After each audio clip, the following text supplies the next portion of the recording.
क्या होगा अगर मैं कहूं, आपकी हर समस्या का समाधान 5000 साल पहले बताया जा चुका है।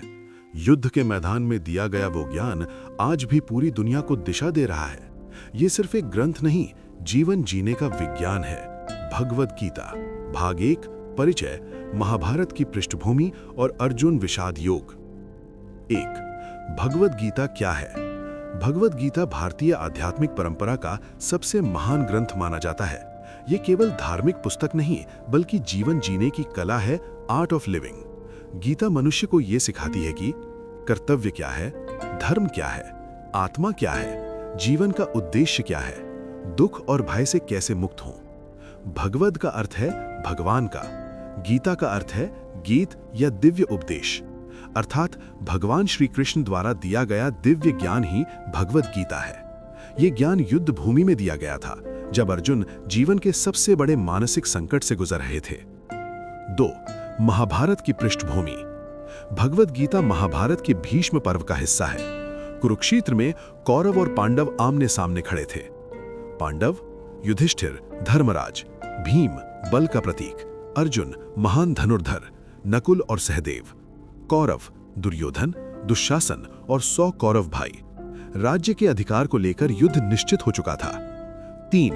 कुरुक्षेत्र केवल युद्ध भूमि नहीं, कुरुक्षेत्र प्रतीक है मनुष्य के मन का, सही और गलत के संघर्ष का, धर्म और अधर्म के युद्ध का। हर व्यक्ति के भीतर रोज एक कुरुक्षेत्र चलता है। 4। अर्जुन का संकट। जब अर्जुन ने युद्ध भूमि में अपने ही गुरु, रिश्तेदार और मित्रों को देखा तो उनका हृदय कांप उठा। उन्होंने श्री कृष्ण से कहा, मैं अपने ही लोगों को मारकर राज्य नहीं चाहता। उनके हाथ से गांडीव धनुष गिर गया। यह स्थिति केवल अर्जुन की नहीं, हर इंसान की है जब उसे कठिन निर्णय लेना पड़ता है। 5। अर्जुन विषाद योग, अध्याय 1। गीता का पहला अध्याय अर्जुन विषाद योग कहलाता है। यहां एक महत्वपूर्ण बात समझनी चाहिए।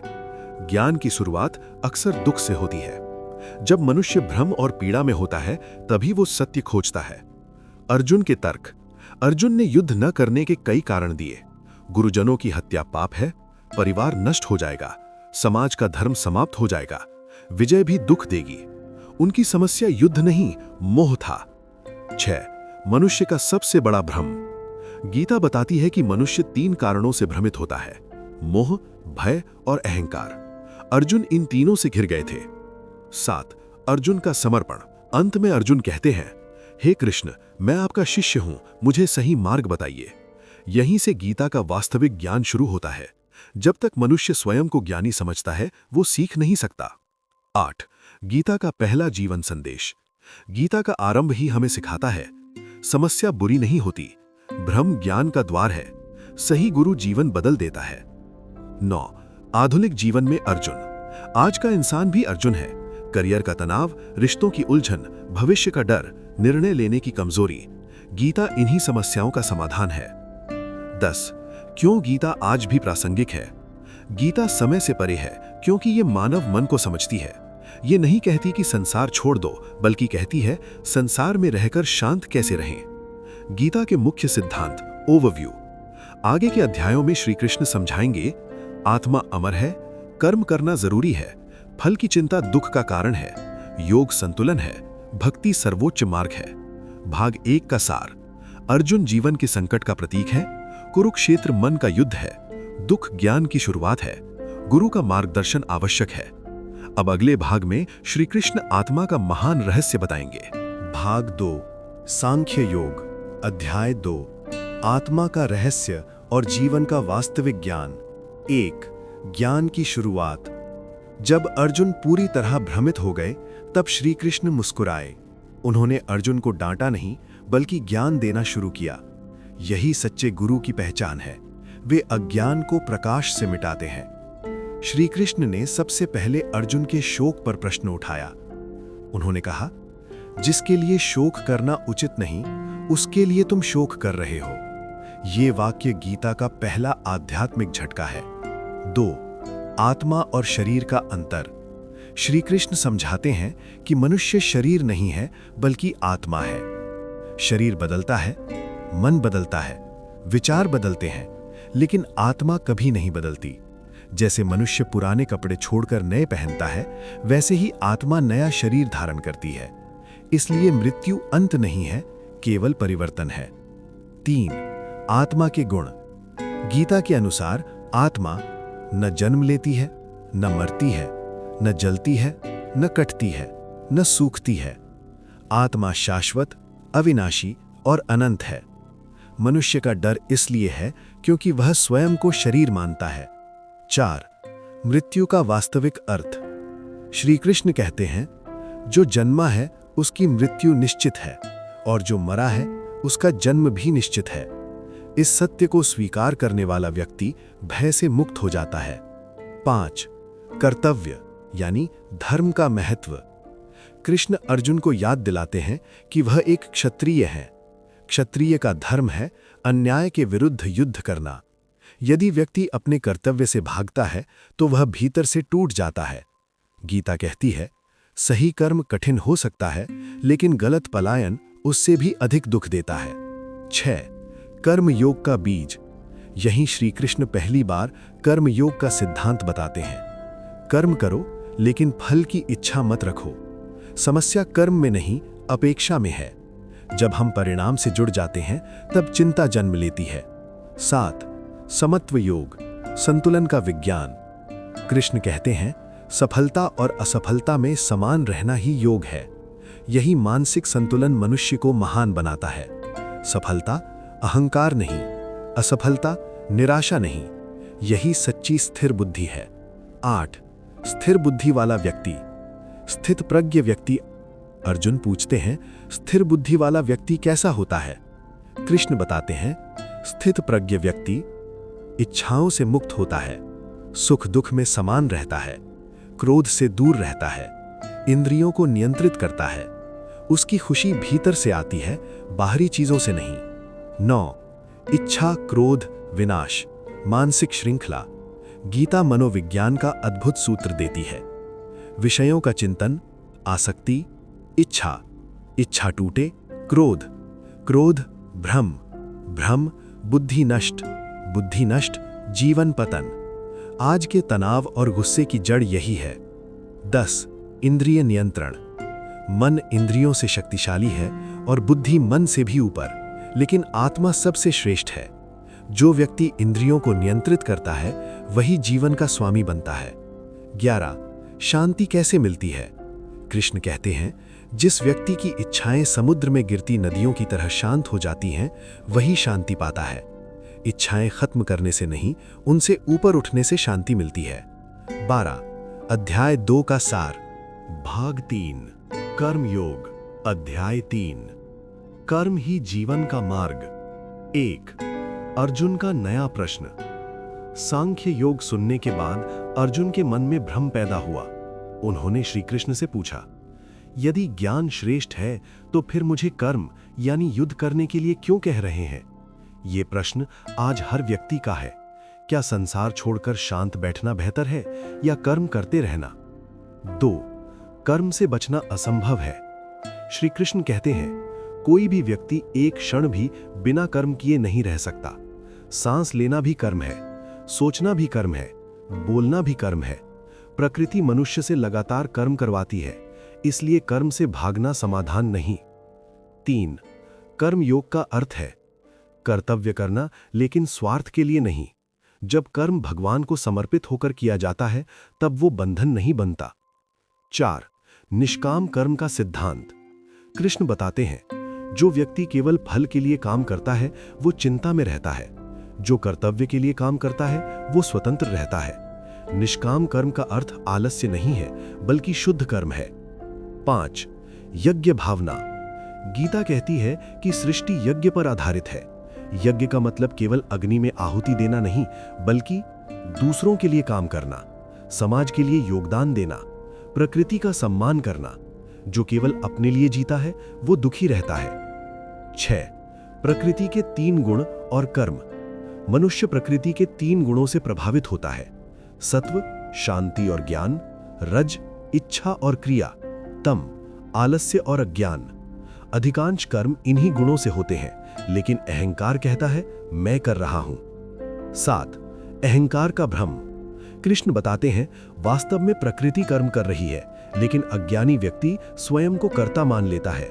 जब मैं हट जाता है तब कर्म योग बन जाता है। 8. महान व्यक्ति का कर्तव्य। श्री कृष्ण कहते हैं, महान व्यक्ति जो करता है समाज उसका अनुसरण करता है, इसलिए ज्ञानी व्यक्ति भी कर्म करता है ताकि संसार का संतुलन बना रहे। 9. इच्छा सबसे बड़ा शत्रु। अर्जुन पूछते हैं, मनुष्य गलत काम क्यों करता है? कृष्ण उत्तर देते हैं, कामना यानी अत्यधिक इच्छा ही सबसे बड़ा शत्रु है। ये अग्नि की तरह है, जितना ईंधन भो उतनी बढ़ती है। 10. इच्छा कहाँ रहती है? कामना 3 स्थानों में रहती है, इंद्रियों में, मन में, बुद्धि में। इसलिए केवल बाहरी नियंत्रण पर्याप्त नहीं, भीतर जागरूकता जरूरी है। 11. आत्मा की श्रेष्ठता। क्रम इस प्रकार है, इंद्रियां, मन, बुद्धि, आत्मा। जो आत्मा को पहचान लेता है वो इच्छाओं पर विजय पा लेता है। 12. कर्म योग का अंतिम संदेश। कृष्ण अर्जुन से कहते हैं, अपने धर्म का पालन करो, आसक्ति छोड़ो, इच्छा पर नियंत्रण रखो, कर्म को ईश्वर को अर्पित करो, यही मुक्ति का मार्ग है। भाग 4 ज्ञान कर्म संन्यास योग। अध्याय 4 अवतार का रहस्य और ज्ञान की शक्ति। 1. प्राचीन ज्ञान की परंपरा। श्री कृष्ण अर्जुन से कहते हैं कि ये योग नया नहीं है, ये अत्यंत प्राचीन ज्ञान है जिसे उन्होंने पहले सूर्यदेव को दिया था, फिर ये राजर्षियों की परंपरा से आगे बढ़ा। समय के साथ ये ज्ञान संसार से लुप्त हो गया, इसलिए अब कृष्ण इसे फिर से प्रकट कर रहे हैं। ये संकेत देता है कि सत्य हमेशा रहता है, लेकिन मनुष्य उसे भूल जाता है। 2. अर्जुन का आश्चर्य। अर्जुन प्रश्न करते हैं, आप तो अभी जन्मे हैं, फिर आपने प्राचीन काल में ये ज्ञान कैसे दिया? ये प्रश्न मानव बुद्धि का स्वाभाविक संदेह है। 3. भगवान का अवतार। कृष्ण उत्तर देते हैं, मेरे और तुम्हारे अनेक जन्म हो चुके हैं, तुम्हें याद नहीं, लेकिन मुझे सब स्मरण है। जब जब धर्म की हानि और अधर्म की वृद्धि होती है, तब भगवान अवतार लेते हैं। अवतार का उद्देश्य सज्जनों की रक्षा, दुष्टों का विनाश, धर्म की पुनः स्थापना। 4. दिव्य जन्म और कर्म। भगवान का जन्म सामान्य मनुष्य जैसा नहीं होता, उनका कर्म भी दिव्य होता है। जो व्यक्ति भगवान के जन्म और कर्म के दिव्य स्वरूप को समझ लेता है, वो जन्म मरण के चक्र से मुक्त हो जाता है। 5. कर्म और अकर्म का रहस्य। कृष्ण बताते हैं कि कर्म को समझना बहुत कठिन है। 3 प्रकार की स्थिति होती है, कर्म, कर्तव्य कार्य, अकर्म, कर्म में भी आसक्ति का अभाव, विकर्म, गलत या अधर्म पूर्ण कर्म। ज्ञानी व्यक्ति कर्म करते हुए भी भीतर से शांत रहता है। 6. सच्चा संन्यास। संन्यास का अर्थ कर्म छोड़ना नहीं है, सच्चा संन्यास है कर्म करते हुए भी अहंकार और फल की इच्छा छोड़ देना। जो व्यक्ति बिना आसक्ति के कार्य करता है, वही वास्तविक सन्यासी है। 7. ज्ञान की अग्नि। कृष्ण कहते हैं, ज्ञान अग्नि की तरह है जो सभी कर्मों को जला देती है। जब व्यक्ति सच्चा ज्ञान प्राप्त कर लेता है, तब उसके पुराने कर्मों का बंधन समाप्त हो जाता है। ज्ञान मनुष्य को स्वतंत्र बनाता है।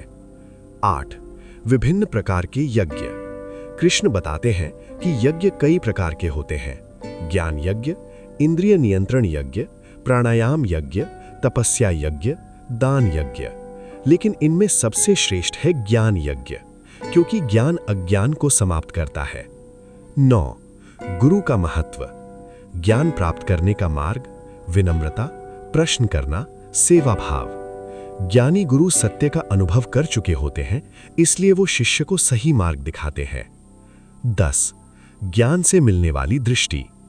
जब ज्ञान प्राप्त होता है, तब व्यक्ति सभी प्राणियों में एक ही आत्मा देखता है, भेदभाव समाप्त हो जाता है, भय समाप्त हो जाता है। ज्ञान व्यक्ति को एकता का अनुभव कराता है। 11. संदेह सबसे बड़ा अवरोध। कृष्ण चेतावनी देते हैं, संदेह से भरा व्यक्ति न इस संसार में सुख पाता है और न आध्यात्मिक शांति।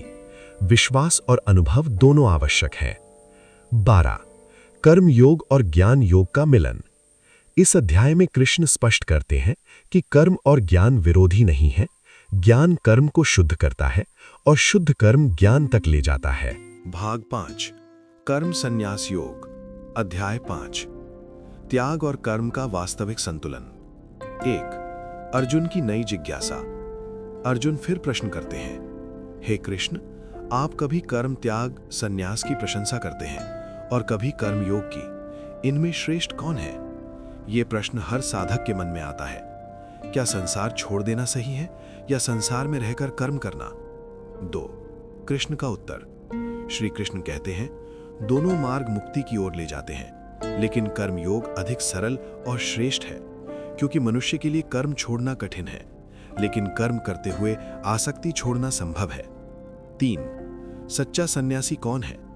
सन्यासी वो नहीं जो अग्नि त्याग दे या कार्य छोड़ दे। सच्चा सन्यासी वो है जो द्वेष नहीं करता, जो इच्छा से मुक्त है, जो परिणाम से बंधा नहीं है। अर्थात सन्यास बाहरी नहीं, मानसिक अवस्था है। 4 ज्ञान और कर्म की एकता। ज्ञानी व्यक्ति समझता है कि ज्ञान योग और कर्म योग अंततः एक ही लक्ष्य तक पहुंचाते हैं। जो सही दृष्टि से देखता है उसे दोनों में कोई अंतर नहीं दिखाई देता। 5 कर्म करते हुए भी अकर्ता। कृष्ण बताते हैं कि ज्ञानी व्यक्ति सोचता है, मैं कुछ नहीं कर रहा। इंद्रियां अपने विषयों में कार्य कर रही हैं। देखना, सुनना, चलना, बोलना सब प्रकृति द्वारा हो रहा है। ये समझ अहंकार को समाप्त करती है। 6 कर्म को समर्पित करने की शक्ति। जो व्यक्ति अपने सभी कर्म ईश्वर को अर्पित कर देता है, वो पाप से उसी प्रकार अछूता रहता है जैसे कमल का पत्ता पानी से। समर्पण मन को हल्का बना देता है। 7 मन की शुद्धि। निष्काम कर्म का उद्देश्य केवल कार्य करना नहीं, बल्कि मन को शुद्ध करना है। शुद्ध मन में ही ज्ञान उत्पन्न होता है। 8 समान दृष्टि यानी समदर्शिता। ज्ञानी व्यक्ति सभी में एक ही आत्मा देखता है। विद्वान ब्राह्मण, गाय, हाथी, कुत्ता, साधारण व्यक्ति, सब में एक ही चेतना है। यही सच्चा आध्यात्मिक ज्ञान है। 9 सुख और दुख से परे जीवन। जो व्यक्ति बाहरी सुखों पर निर्भर रहता है उसे दुख अवश्य मिलता है, लेकिन जो भीतर आनंद खोजता है वो स्थायी पानी पाता है। बाहरी सुख शुरुआत और अंत वाले होते हैं, इसलिए वो स्थायी नहीं। 10 काम और क्रोध पर विजय। मनुष्य को जीवन में सबसे पहले जिन शत्रुओं को जीतना है, काम यानी अत्यधिक इच्छा और क्रोध, जो मृत्यु से पहले इन्हें जीत लेता है वही योगी कहलाता है। 11 ध्यान और शांति। जिस व्यक्ति का मन नियंत्रित है, भय से मुक्त है, इच्छाओं से शांत है, वो परम शांति प्राप्त करता है। 12 ईश्वर की वास्तविक पहचान। कृष्ण अंत में कहते हैं, मैं ही सभी यज्ञों का भोक्ता, सभी लोकों का स्वामी, सभी प्राणियों का सच्चा मित्र हूं। जो इसे जान लेता है वो शांति प्राप्त करता है। अध्याय 6 मन को जीतने और ध्यान की परम विधि। 1 सच्चा योगी कौन है? श्री कृष्ण बताते हैं कि सच्चा योगी वह नहीं जो केवल बाहरी कर्म त्याग दे, बल्कि वह है जो कर्म के फल की इच्छा छोड़कर अपना कर्तव्य करता है। जिसने मन को नियंत्रित कर लिया वही योगी है। योग का अर्थ भागना नहीं, बल्कि संतुलन में जीना है। 2 मनुष्य स्वयं का मित्र और शत्रु। गीता का गहरा सिद्धांत। मनुष्य स्वयं ही अपना मित्र है और स्वयं ही अपना शत्रु। नियंत्रित मन मित्र, अनियंत्रित मन शत्रु। जिसने मन को जीत लिया उसके लिए संसार शांत हो जाता है। 3 योगी की स्थिति। योगी व्यक्ति गर्मी और सर्दी में समान रहता है, सम्मान और अपमान में समान रहता है, सुख और दुख में संतुलित रहता है। उसकी स्थिरता बाहरी परिस्थितियों पर निर्भर नहीं करती। 4 ध्यान की तैयारी। कृष्ण ध्यान की स्पष्ट विधि बताते हैं। शांत स्थान चुनो, स्वच्छ आसन पर बैठो, शरीर, गर्दन और सिर सीधा रखो, दृष्टि नासिका पर केंद्रित करो, मन को शांत करो। ध्यान अनुशासन से शुरू होता है। 5 जीवन में संतुलन आवश्यक है। कृष्ण चेतावनी देते हैं, बहुत अधिक खाना योग नहीं, बिल्कुल न खाना योग नहीं, बहुत सोना योग नहीं, बिल्कुल न सोना योग नहीं। योग संतुलन का मार्ग है। 6 ध्यान की अवस्था। जब मन पूरी तरह नियंत्रित हो जाता है तब योगी आत्मा में स्थित हो जाता है। उस समय मिलने वाला आनंद इंद्रियों से परे होता है, स्थायी होता है, बाहरी परिस्थितियों से प्रभावित नहीं होता। यह आंतरिक आनंद ही वास्तविक सुख है। 7 दीपक का उदाहरण। कृष्ण ध्यान की तुलना ऐसे दीपक से करते हैं जो हवा रहित स्थान में स्थिर जलता है। वैसे ही ध्यानस्थ व्यक्ति का मन स्थिर हो जाता है। 8. मन की चंचलता, अर्जुन की समस्या। अर्जुन कहते हैं, मन बहुत चंचल है, इसे नियंत्रित करना हवा को रोकने जैसा कठिन लगता है। यह प्रश्न हर साधक का है। 9. मन को नियंत्रित करने का उपाय। कृष्ण उत्तर देते हैं, मन को 2 चीजों से नियंत्रित किया जा सकता है: अभ्यास, प्रैक्टिस, वैराग्य, डिटैचमेंट। बार बार प्रयास करने से मन धीरे धीरे शांत होता है। 10. असफल साधक का क्या होता है? अर्जुन पूछते हैं, अगर कोई साधना करते करते असफल हो जाए तो उसका क्या होगा? कृष्ण आश्वासन देते हैं, आध्यात्मिक प्रयास कभी नष्ट नहीं होता। ऐसा व्यक्ति अगले जन्म में फिर उसी मार्ग पर आगे बढ़ता है। कोई भी शुभ प्रयास व्यर्थ नहीं जाता। 11. योगी की श्रेष्ठता। कृष्ण कहते हैं, तपस्वी से योगी श्रेष्ठ है, ज्ञानी से योगी श्रेष्ठ है, कर्मी से भी योगी श्रेष्ठ है, और सभी योगियों में वह सर्वोच्च है जो प्रेम और श्रद्धा से भगवान को याद करता है। अब अगले अध्याय में श्री कृष्ण अपने दिव्य स्वरूप और परम ज्ञान का विस्तार करेंगे।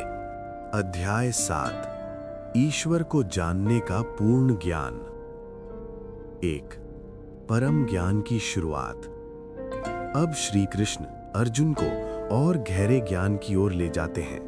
वे कहते हैं, अब मैं तुम्हें ऐसा ज्ञान बताऊंगा जिसे जान लेने के बाद जानने योग्य कुछ शेष नहीं रहेगा। ये केवल सैद्धांतिक ज्ञान नहीं बल्कि अनुभव का ज्ञान है, इसलिए इसे ज्ञान और विज्ञान कहा गया है। 2. ईश्वर को जानना क्यों कठिन है? कृष्ण कहते हैं कि हजारों लोगों में कोई एक व्यक्ति सत्य की खोज करता है, और खोज करने वालों में भी बहुत कम लोग वास्तव में भगवान को जान पाते हैं। कारण है, मनुष्य बाहरी संसार में उलझा रहता है। 3. भगवान की 2 प्रकार की प्रकृति। कृष्ण अपनी प्रकृति को 2 भागों में बताते हैं। 1. अपरा प्रकृति, भौतिक प्रकृति, पृथ्वी, जल, अग्नि, वायु, आकाश, मन, बुद्धि, अहंकार। 2. परा प्रकृति, चेतना। यही जीवात्मा है जो संसार को जीवित रखती है। 4. संपूर्ण सृष्टि का आधार। कृष्ण कहते हैं, संपूर्ण जगत मुझ में स्थित है, जैसे मोतियों की माला धागे में पिरोई होती है। धागा दिखाई नहीं देता, लेकिन वही सबको जोड़े रखता है। वैसे ही ईश्वर अदृश्य होकर भी सब में उपस्थित है। 5. ईश्वर हर जगह कैसे है? कृष्ण बताते हैं, जल का स्वाद मैं हूं, सूर्य और चंद्रमा का प्रकाश मैं हूं, वेदों का पवित्र शब्द मैं हूं, मनुष्यों की क्षमता मैं हूं, अर्थात दिव्यता हर अनुभव में छिपी है। 6. 3 गुणों का प्रभाव। संपूर्ण संसार सत्व, रज और तम, इन 3 गुणों से बना है। ये गुण मनुष्य को ईश्वर के वास्तविक स्वरूप को देखने से रोकते हैं। माया इतनी शक्तिशाली है कि व्यक्ति सत्य को भूल जाता है। 7. माया क्या है? कृष्ण कहते हैं, मेरी दिव्य माया को पार करना कठिन है, लेकिन जो मेरी शरण में आता है वो इसे पार कर लेता है। माया का अर्थ है अस्थाई को स्थायी समझ लेना। 8. 4 प्रकार के भक्त। कृष्ण बताते हैं कि 4 प्रकार के लोग भगवान को याद करते हैं: दुखी व्यक्ति, धन या सफलता चाहने वाला, जिज्ञासु, ज्ञानी। इनमें ज्ञानी भक्त सबसे प्रिय है क्योंकि वो भगवान को ही अंतिम सत्य मानता है। 9. लोग अलग अलग देवताओं की पूजा क्यों करते हैं? मनुष्य अपनी अपनी इच्छाओं के अनुसार देवताओं की पूजा करता है। भगवान स्वयं उनकी श्रद्धा को स्थिर करते हैं, लेकिन फल सीमित होता है। जो परम सत्य की ओर जाता है वही स्थायी फल पाता है। 10. ईश्वर को न पहचान पाने का कारण। अज्ञानी लोग भगवान को साधारण मनुष्य समझ लेते हैं क्योंकि वे उनके दिव्य स्वरूप को नहीं पहचानते। ईश्वर स्वयं को माया से ढक लेते हैं, इसलिए हर कोई उन्हें नहीं देख पाता। 11. पाप और पुण्य से परे दृष्टि। जो व्यक्ति अपने कर्मों को शुद्ध कर लेता है और द्वंद्व से मुक्त हो जाता है, वही दृढ़ भक्ति से भगवान को जान पाता है। 12 मृत्यु के समय स्मरण।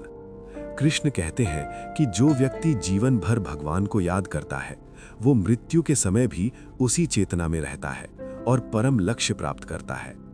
जीवन जैसा जिया जाता है अंत भी वैसा ही होता है। अब अगले अध्याय में कृष्ण बताएंगे मृत्यु के समय चेतना और परम गंतव्य का रहस्य। भाग 8 अक्षर ब्रह्म योग। अध्याय 8 मृत्यु, स्मरण और परम गंतव्य का रहस्य। 1 अर्जुन के गहरे प्रश्न। इस अध्याय की शुरुआत अर्जुन के महत्वपूर्ण प्रश्नों से होती है।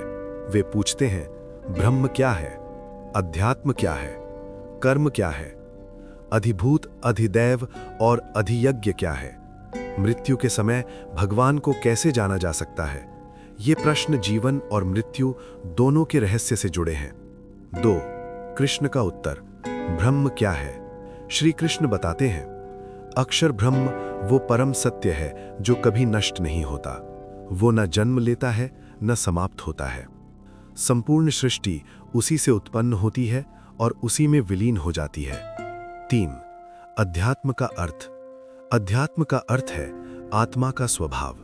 जब मनुष्य अपने वास्तविक स्वरूप को पहचानता है तब वो अध्यात्म के मार्ग पर चल रहा होता है। ये बाहरी पूजा से अधिक आंतरिक जागृति है। 4 कर्म की परिभाषा। कृष्ण कहते हैं, जो कर्म जीवों की उत्पत्ति और संसार की गति को बनाए रखता है वही कर्म है। हर क्रिया ब्रह्मांड के संतुलन से जुड़ी है। 5 मृत्यु के समय स्मरण का महत्व। गीता का एक अत्यंत प्रसिद्ध सिद्धांत। मनुष्य मृत्यु के समय जिस भाव को याद करता है वही अवस्था वो प्राप्त करता है। इसलिए जीवन भर की सोच और अभ्यास अत्यंत महत्वपूर्ण है।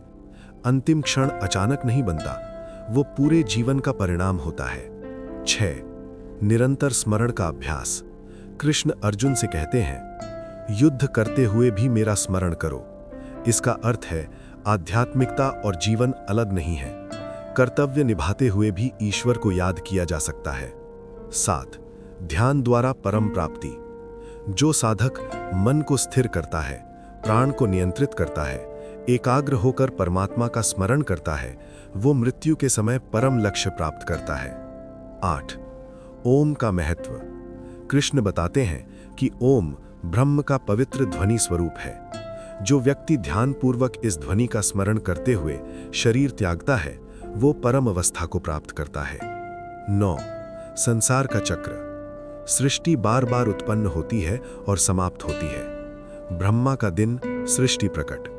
ब्रह्मा की रात्रि, सृष्टि लीन। लेकिन परम सत्य इन चक्रों से परे है। 10 दो मार्ग। प्रकाश का मार्ग जिससे लौटना नहीं पड़ता, मुक्ति। अंधकार का मार्ग जिससे पुनर्जन्म होता है। ये प्रतीक है चेतना की अवस्था का। 11 योगी की श्रेष्ठ स्थिति। जो योगी निरंतर परमात्मा का स्मरण करता है वो जन्म मरण के दुख से मुक्त हो जाता है। उसके लिए संसार अस्थायी पड़ाव बन जाता है, अंतिम लक्ष्य नहीं। अब अगले अध्याय में कृष्ण सबसे गुप्त और पवित्र ज्ञान प्रकट करेंगे। भाग 9 राजविद्या राजगुह्य योग। अध्याय 9 सबसे गुप्त और सर्वोच्च ज्ञान। 1 ज्ञानों का राजा। श्री कृष्ण कहते हैं, अब मैं तुम्हें सबसे गुप्त ज्ञान बताऊंगा। ऐसा ज्ञान जो पवित्र है, श्रेष्ठ है और सीधे अनुभव किया जा सकता है। इसे राजविद्या, ज्ञानों का राजा और राजगुह्य, सबसे गुप्त रहस्य कहा गया है। यह ज्ञान मनुष्य को दुख से मुक्त करता है। 2 श्रद्धा का महत्व। कृष्ण बताते हैं कि जो लोग श्रद्धा नहीं रखते वे इस सत्य को समझ नहीं पाते और जन्म मरण के चक्र में घूमते रहते हैं। आध्यात्मिक मार्ग में बुद्धि के साथ विश्वास भी आवश्यक है। 3 ईश्वर और सृष्टि का संबंध। कृष्ण कहते हैं, पूरा संसार मुझ में स्थित है लेकिन मैं उससे बंधा नहीं हूं। जैसे हवा आकाश में रहती है वैसे ही सभी प्राणी ईश्वर में स्थित हैं। ईश्वर सबको धारण करते हैं पर किसी से बंधते नहीं। 4 सृष्टि की रचना और लय। समय समय पर सृष्टि उत्पन्न होती है और फिर प्रकृति में विलीन हो जाती है। भगवान अपनी शक्ति से ये चक्र चलाते हैं, लेकिन कर्मों से प्रभावित नहीं होते। ये कर्म बिना आसक्ति का सर्वोच्च उदाहरण है। 5. अज्ञानियों की दृष्टि। कुछ लोग भगवान को साधारण मनुष्य समझते हैं क्योंकि वे उनके दिव्य स्वरूप को नहीं पहचानते। अज्ञानी व्यक्ति बाहरी रूप देखता है, ज्ञानी व्यक्ति दिव्यता को पहचानता है। 6. महात्मा लोग। महात्मा लोग भगवान की दिव्य प्रकृति को समझते हैं और निरंतर भक्ति में लगे रहते हैं। उनका मन स्थिर होता है, प्रेम से भरा होता है, ईश्वर में केंद्रित रहता है। 7. भक्ति के विभिन्न रूप। कुछ लोग ज्ञान से पूजा करते हैं, कुछ ध्यान से, कुछ कर्म से। कृष्ण बताते हैं कि सभी सच्ची भक्ति अंततः उन्हीं तक पहुंचती है। 8. ईश्वर सब में है।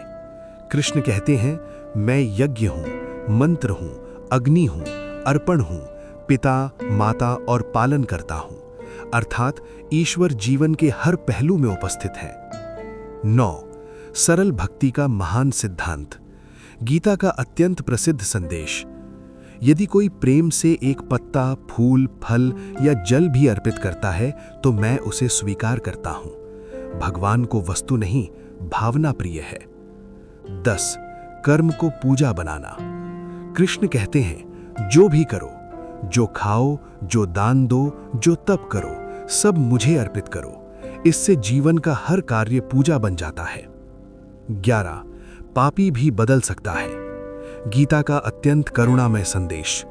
यदि अत्यंत पापी व्यक्ति भी सच्चे मन से भगवान की शरण ले ले तो वो भी साधु बन सकता है, क्योंकि परिवर्तन हर क्षण संभव है। 12. सभी के लिए मुक्ति का मार्ग। कृष्ण स्पष्ट कहते हैं, कोई भी व्यक्ति चाहे किसी भी स्थिति या जन्म का हो, भक्ति द्वारा परम लक्ष्य प्राप्त कर सकता है। आध्यात्मिक मार्ग सबके लिए खुला है। 13. अंतिम उपदेश। कृष्ण कहते हैं, मेरा स्मरण करो, मेरे भक्त बनो, मेरी पूजा करो, मुझे प्रणाम करो। ऐसा करने से मनुष्य निश्चित रूप से मुझे प्राप्त करेगा। भाग 10 विभूति योग अध्याय 10 ईश्वर की दिव्य महिमाएं। 1. दिव्य रहस्य का विस्तार। श्री कृष्ण अर्जुन से कहते हैं कि अब वे अपनी दिव्य विभूतियों का वर्णन करेंगे ताकि अर्जुन ईश्वर की व्यापकता को समझ सकें। भगवान को केवल मंदिर या मूर्ति में सीमित नहीं किया जा सकता, उनकी महिमा संपूर्ण ब्रह्मांड में फैली हुई है। 2. भगवान सबका आदि। कृष्ण बताते हैं, मैं ही सबका आदि हूं, मुझसे ही सब उत्पन्न होते हैं। जो ज्ञानी इस सत्य को समझ लेते हैं वे प्रेम और भक्ति से भगवान का स्मरण करते हैं। 3. भक्तों पर भगवान की कृपा। जो भक्त प्रेम पूर्वक भगवान का स्मरण करते हैं उन्हें भगवान स्वयं बुद्धि योग देते हैं, अर्थात सही निर्णय लेने की शक्ति। ईश्वर भीतर से मार्गदर्शन करते हैं। 4. अज्ञान का नाश। कृष्ण कहते हैं, मैं भक्तों के हृदय में स्थित होकर ज्ञान के प्रकाश से अज्ञान का अंधकार दूर करता हूं, अर्थात सच्ची भक्ति अंततः ज्ञान में बदल जाती है। 5. अर्जुन की स्तुति। अब अर्जुन समझने लगते हैं कि कृष्ण साधारण मनुष्य नहीं है। वे कहते हैं, आप परम ब्रह्म हैं, परम धाम हैं, शाश्वत दिव्य पुरुष हैं। अर्जुन भगवान की दिव्यता को स्वीकार करते हैं। 6. अर्जुन की जिज्ञासा। अर्जुन पूछते हैं, मैं आपको निरंतर कैसे याद करूं, किन किन रूपों में आपको पहचानूं? ये प्रश्न साधक के अभ्यास से जुड़ा है, संसार में ईश्वर को कैसे देखा जाए। 7. भगवान की प्रमुख विभूतियां। कृष्ण उदाहरण देकर बताते हैं कि श्रेष्ठतम वस्तुओं में वही प्रकट होते हैं। प्रकाशों में सूर्य, नक्षत्रों में चंद्रमा, वेदों में सामवेद, देवताओं में इंद्र, इंद्रियों में मन। इसका अर्थ है, जहां श्रेष्ठता, शक्ति और सौंदर्य है वहां दिव्यता की झलक है। 8. प्रकृति में ईश्वर। कृष्ण आगे बताते हैं, पर्वतों में हिमालय, नदियों में गंगा, वृक्षों में पीपल, योद्धाओं में राम, ऋषियों में नारद। ये सभी उदाहरण मनुष्य को याद दिलाते हैं कि ईश्वर हर महानता में उपस्थित हैं। 9. समय और शक्ति। कृष्ण कहते हैं, मैं समय हूं जो सबको बदल देता है। समय सबसे शक्तिशाली है क्योंकि वो किसी के लिए नहीं रुकता। 10. ज्ञान और गुण भी ईश्वर से आते हैं। मनुष्य के अंदर के गुण भी भगवान से आते हैं। बुद्धि, ज्ञान, क्षमा, सत्य, धैर्य, संतोष। इससे स्पष्ट होता है कि दिव्यता केवल बाहर नहीं, भीतर भी है। 11. विभूतियों का उद्देश्य। कृष्ण बताते हैं कि ये उदाहरण केवल संकेत हैं, उनकी महिमा अनंत है, संपूर्ण ब्रह्मांड उनका एक छोटा सा अंश मात्र है। 12. भक्ति की गहराई। जब साधक संसार की हर महान चीज में ईश्वर को देखने लगता है, तब उसका मन स्वतः भक्ति में स्थिर हो जाता है। भक्ति तब प्रयास नहीं रहती, स्वभाव बन जाती है। अब अगले अध्याय में अर्जुन भगवान का विश्व रूप देखने की इच्छा व्यक्त करेंगे। गीता का सबसे अद्भुत दृश्य। भगवान के विराट रूप का दर्शन। 1. अर्जुन की इच्छा। भगवान की दिव्य महिमाएं सुनकर अर्जुन के मन में गहरी श्रद्धा उत्पन्न हुई। उन्होंने कहा, हे प्रभु, मैं आपके उस विराट रूप को देखना चाहता हूं जिससे ये संपूर्ण सृष्टि प्रकट हुई है। अर्जुन अब केवल सुनना नहीं, बल्कि सत्य को प्रत्यक्ष देखना चाहते थे। 2. दिव्य दृष्टि की आवश्यकता। कृष्ण कहते हैं, साधारण आंखों से उनके विश्व रूप को देखना संभव नहीं, इसलिए वे अर्जुन को दिव्य दृष्टि प्रदान करते हैं। ये संकेत है कि आध्यात्मिक सत्य को देखने के लिए चेतना का परिवर्तन आवश्यक है। 3. विश्व रूप का प्रकट होना। संजय वर्णन करते हैं कि कृष्ण का रूप अचानक अनंत हो गया। अर्जुन ने देखा, असंख्य मुख और नेत्र, अनगिनत दिव्य आभूषण, अद्भुत प्रकाश, अनंत आकार। ऐसा लगा मानो 1000 सूर्यों का प्रकाश एक साथ प्रकट हो गया हो। 4. संपूर्ण ब्रह्मांड एक रूप में। अर्जुन ने उसी एक स्वरूप में देखा, देवता, ऋषि, ग्रह और नक्षत्र, संपूर्ण संसार, भूत, वर्तमान और भविष्य सब एक साथ उपस्थित थे। समय और स्थान की सीमाएं समाप्त हो गईं। 5. अर्जुन का विस्मय। अर्जुन आश्चर्य और भय से भर गए। उन्होंने देखा कि सभी योद्धा उस विराट रूप में प्रवेश कर रहे हैं, जैसे पतंगे अग्नि में प्रवेश करते हैं। उन्हें समझ आया कि युद्ध पहले ही समय द्वारा तय हो चुका है। 6. भगवान काल हैं, संसार का विनाश करने वाले। ये संदेश बताता है कि समय ही सब परिवर्तन का कारण है, मनुष्य केवल निमित्त यानी माध्यम है। 7. कर्तापन का भ्रम टूटना। कृष्ण अर्जुन से कहते हैं, उठो और युद्ध करो, ये सब पहले ही मेरे द्वारा पराजित हो चुके हैं, तुम केवल साधन बनो। ये कर्म योग की सर्वोच्च अवस्था है, अहंकार का पूर्ण त्याग। 8. अर्जुन की प्रार्थना। विराट रूप देखकर अर्जुन भयभीत हो गए। उन्होंने विनम्र होकर कहा, हे प्रभु, यदि मैंने आपको मित्र समझकर कभी अनादर किया हो तो मुझे क्षमा करें। अब उनका अहंकार पूरी तरह समाप्त हो चुका था। 9. सौम्य रूप की वापसी। अर्जुन ने भगवान से अनुरोध किया कि वे अपना शांत और मधुर रूप फिर दिखाएं। कृष्ण पुनः अपने मानव रूप में प्रकट हुए, जिससे अर्जुन को शांति मिली। ये दर्शाता है कि परम सत्य भव्य भी है और प्रेममय भी। 10. विश्व रूप का महत्व। कृष्ण बताते हैं कि ये रूप तपस्या से नहीं, दान से नहीं, केवल अध्ययन से नहीं, बल्कि अनन्य भक्ति से देखा जा सकता है। भक्ति ही परम अनुभव का द्वार है। 11. सच्चा भक्त कौन है? जो व्यक्ति भगवान को सर्वोच्च मानता है, कर्म उन्हें समर्पित करता है, आसक्ति और द्वेष छोड़ देता है, वही वास्तव में भगवान को प्राप्त करता है। अगर आपको ये ज्ञान अच्छा लगा हो तो अभी चैनल सब्सक्राइब करें, क्योंकि ऐसे ही जीवन बदलने वाले वीडियो हम लगातार लाते रहेंगे। तो वीडियो को लाइक करें और कमेंट में जरूर लिखें पार्ट 2। अगर आप सब कहेंगे तो बहुत जल्द भागवत गीता पार्ट 2 लेकर आएंगे, जहां और भी गहरे रहस्य बताए जाएंगे। बेल आइकन दबाना मत भूलना, ताकि अगला भाग सबसे पहले आप तक पहुंचे।